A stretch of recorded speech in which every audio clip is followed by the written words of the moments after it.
dizendo, você acha que existe chance, num futuro próximo, da gente acabar com progressão de regime? O sujeito foi condenado meu objetivo. a 15 anos? Meu objetivo político dentro da esfera de atuação, porque aqui eu faço um misto, né? Eu estou aqui trabalhando como gestor, secretário de Estado de Segurança Pública, mas eu sou deputado federal, licenciado, sou. Eu vou a Brasília uma vez por mês, a gente consegue ter um ótimo relacionamento com o atual presidente da Câmara, e mais do que isso, sozinho a gente não consegue nada, né, Mota? Eu comecei a inserir dentro de um contexto, nós reunimos 5 estados, Rio Grande do Sul, Santa Catarina, Paraná, São Paulo e Mato Grosso do Sul. Criamos um grupo chamado Sul-MASP, que tem câmaras permanentes de debates a respeito de vários temas da segurança pública. Então, os secretários de segurança, os delegados gerais e comandantes gerais fazem parte desse grupo. Fizemos algumas reuniões. Nessas reuniões, uma no Paraná foi a primeira. Lá eu propus que, além de atuar nas fronteiras dos estados, além de operações conjuntas e trocas de informações de base de inteligência, a gente deveria ter uma atuação política no Congresso Nacional. Porque nós, secretários de Estado, a gente vê o reflexo da falta de segurança jurídica, a fragilidade da lei, o quanto a gente sofre e a população. Eu fiz essa pergunta para o secretário Beltrame há nem quantos anos atrás. Por que vocês, secretários de segurança, não vão ao Congresso Nacional dizer que essas leis estão todas erradas? Da época ele respondeu, não, isso é papel da sociedade, não é papel nosso. É errado, no meu ponto de vista. A sociedade não tem... A sociedade elege seus representantes. E não tem nem acesso. Para chegar lá em Brasília, imagina. Hoje tem a rede social ainda, mas não tem o mesmo efeito. E a sociedade não tem as informações, Derrida. Exato. Os dados. É raríssimo isso que a gente está fazendo aqui, né?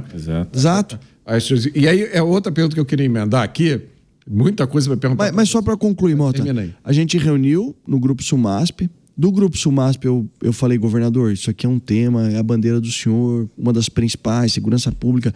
Por que a gente não leva para o COSUD, que são os 7 estados do Sul e do Sudeste? Na Carta de São Paulo, do encontro de outubro do ano passado, os 7 governadores se comprometeram a trabalhar pela reforma da legislação de execução penal brasileira, assinado pelos 7 governadores. E mais do que isso, todos eles foram a Brasília conversar com o presidente da Câmara e o presidente do Senado. Já levaram algumas propostas. Olha a proporção que está tomando uma pequena iniciativa de um deputado de primeiro mandato, que, claro, se tornou secretário, estou atualmente secretário, e de um governador como o governador Tarcísio, que tem uma musculatura política, porque eu sozinho não vou conseguir. Mas, o governador Tarcísio entrou. Outros 6 governadores entraram. Talvez ali não tão empolgado, que é o governador do Espírito Santo. Ele já declarou algumas coisas, falou que ele era contra o fim da saída temporária. Tudo bem, mas há 6 governadores se posicionando de maneira enérgica, dizendo, precisa reformar a legislação. Foram falar com o presidente da Câmara, o presidente do Senado. Eu pude acompanhar essa visita também. O governador Ratinho, governador Tarcísio, Cláudio Castro. Então já está tomando uma proporção boa. É um ambiente propício, nós estamos caminhando para um ambiente propício de uma grande reforma do sistema de justiça criminal. A aprovação da saída temporária, ela foi a rachadura na represa garantista. Entendeu? Porque ela mostrou que é possível, aquela contenção. Olha só que interessante isso. O debate era interrompido. Toda vez que você apresentava uma demanda dizendo vamos recuperar o Instituto da Pena no Brasil, o Instituto da Sentença, mais ainda... vocês são incivilizados. Punitivistas. Punitivistas. Isso já superou.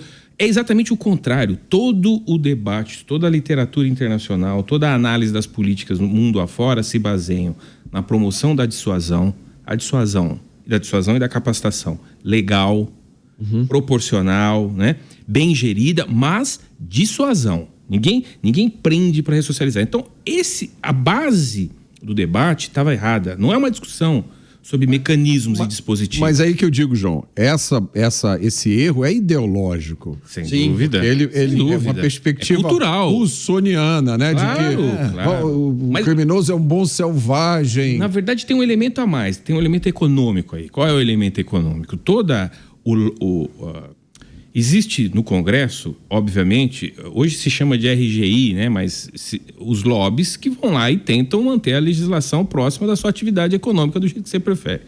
Então, o lobby dos garantistas dentro do Congresso, que não é da categoria, mas de alguns grupos específicos, eles se acostumaram a exercer a fazer o exercício do direito de defesa baseado no formalismo. Ou seja, ele não discute o mérito. Um cliente chegou, o indivíduo é um fascínio, assassino, pedófilo.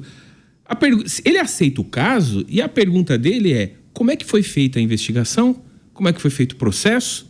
Ele quer saber dos dispositivos ali no meio. Então, a vítima foi ouvida antes do acusado? Esses elementos processualísticos, eles inundaram toda a legislação, tanto processual penal... Passou a ser uma discussão técnica. ...quanto execução penal, num nível que não existe comparação fora do país. O argumento de base é o seguinte: você precisa se preocupar com o processo para evitar abuso. Ok, concordamos. Mas a questão é, há um limite para isso. Qual é o limite? Não dá para você enfiar um monte de obrigações processuais na execução penal que tornam tanto a investigação quanto o processo, quanto a execução, praticamente impossíveis de serem feitos sem algum erro. Então, quem é que está promovendo toda essa alteração na lei de execução penal, lei processual? Quem é que está incluindo esses itens? O lobby garantista. Veja, não é uma discussão sobre o tamanho da pena, sobre se homicídio, pedofilia ou roubo é crime ou não. É uma discussão sobre como é que se faz a investigação, o processo e a execução. Bem, e por que é feito desse jeito? Porque esse grupo, eles estruturaram um negócio que é os seus honorários, a forma de executar a advocacia criminalista desse jeito. Ele não quer, por exemplo, pivotar isso para um modelo que é o que se usa nas democracias consolidadas, que a advocacia criminalista é toda baseada na materialidade. Ou seja, você cometeu um crime? Cometi, o cliente. Aí ele fala assim: a pena máxima é 20 anos. Eu vou negociar para você pegar 8. Para isso, você precisa reconhecer o crime, você precisa entregar alguém, você precisa... Aí, você me autoriza isso? O cliente fala para o advogado: sim. Ele dá os honorários, faz um pacote e ele vai para a discussão. Percebe que isso produz justiça? Porque o indivíduo vai ser punido, menos do que deveria, só que ele fornece algo para a sociedade. Primeiro, é ele declarar que foi ele mesmo, acaba ali todo o custo de investigar. Segundo, está dando uma resposta para as vítimas sobre a contra-resposta do Estado para isso. Você não fica criando um dispositivo para buscar impunidade como prestação de serviço. E até escritórios são especialistas em prescrição. É litigância o tempo todo, prescrição. Então, tem uma estrutura econômica que garante esse exagero formalista. Então são duas coisas, tem a parte ideológica e a parte econômica. O Brasil tem mais faculdade de direito do que todos os outros países do planeta somados. Só para arrematar isso, olha só. Então, veja bem, tem a questão cultural que está aí espalhada, mas tem a questão cultural econômica. Ideológica, né? Cultural ideológica. Bem, esse lobby pode funcionar desse jeito? Pode. Legalmente não tem nenhum problema. A gente pode discutir eticamente, mas legalmente, e até a própria questão ética é a perspectiva deles. O problema todo é: cadê o lobby contrário? Nunca existiu. Cadê o lobby das vítimas? Nunca existiu no Congresso representantes da segurança pública. Isso é um processo que, gostem ou não, começou com o presidente Bolsonaro, na primeira eleição dele, que proporcionou essa chegada maior de representantes da segurança pública no Congresso Nacional. E aí, dentro dos representantes, eu escolhi estudar, me preparar, fazer boas articulações no Congresso, ao invés de ficar atrás de like em rede social. E o resultado está aí. Isso, e eu vou te falar, Derrit, a primeira vez que eu vi um político falando, um político do Executivo falando sobre teoria econômica do crime foi o governador Tarcísio. Eu quase caí para trás. Eu falei: caramba, daqui a pouco ele vai citar Gary Becker aqui, eu vou infartar. Eu jamais imaginei que isso fosse acontecer. Mas eu acho que tem um componente cultural aí também, porque o cidadão brasileiro, ele há 20 ou 30 anos, ele é doutrinado. Olha, se você for assaltado, não reaja, coopere com o ladrão. E aí você aprende, né? O ladrão, o bandido é vítima da sociedade, ele quer uma coisa que você tem e ele não tem, coitado. Tem até gente falando que existe lógica no assalto, né? Esses absurdos, a gente ouve os maiores absurdos.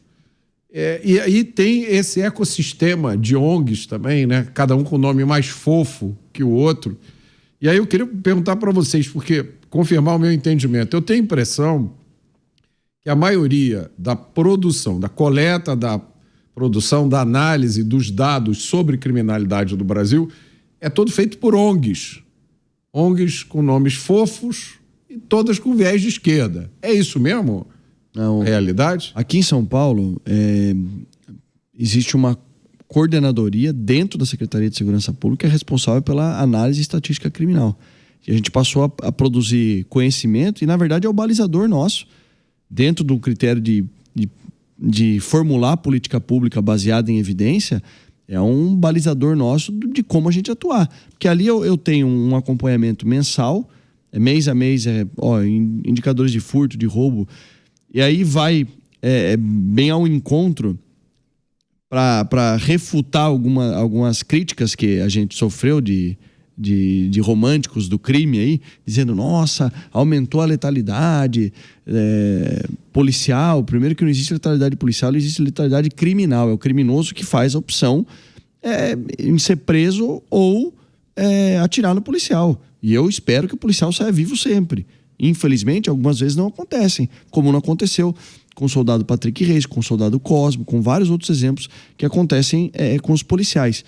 Mas nesse contexto, nos acusavam de que, olha, aumentou o índice de confrontos da polícia em São Paulo, desde que o Derrite assumiu a Secretaria de Segurança Pública. Mas eles não falam que foi a maior redução de homicídios da história do estado de São Paulo o ano de 2023, acompanhado da redução drástica de praticamente todos os indicadores criminais.